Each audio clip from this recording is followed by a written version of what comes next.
मुझे प्रोग्राम हुए अहमदाबाद में साई गाड़ी की तो ॾिसो था पिया हलंदूं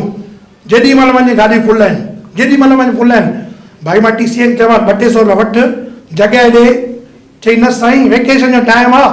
गाॾी में जॻह बिल्कुलु कान्हे मां बि अटकल कई सिंधी दिमाग़ हलायो ॾिसो वयसि ॿाहिरि क्राफ्ट मार्केट मां हिकु रबर जो नांग वठी आयुमि अची दरीअ तां फिटी कयो माण्हू ॾिठो नांग निकितो आहे दॿे में सभु लही विया सभु दॿे मां जीअं लही विया मां बि असुल बैग खणी वियाणो बुखे स्लीपर ते वञी सुम्ही पियुसि मां चयो सिधो हाणे अहमदाबाद ते लहिबो कलाक थियो कलाक खां पोइ हिकिड़ो आवाज़ु आयो हे वड़ा पाव वड़ा पाव वड़ा पाव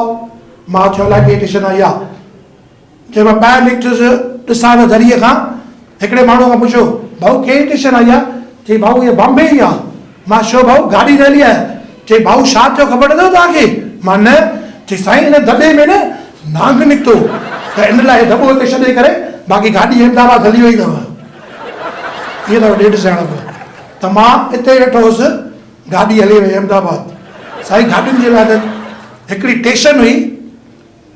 स्टेशन हुई जिते गाॾी कॾहिं टाइम ते न ईंदी हुई हमेशह अधु कलाकु लेट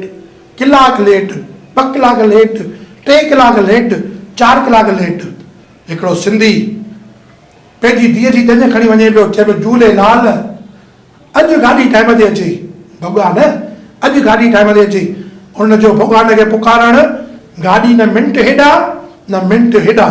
पूरे टाइम ते गाॾी आई हार खणी अची TCA खे पातई चई भाऊ तव्हांजा लख थोड़ा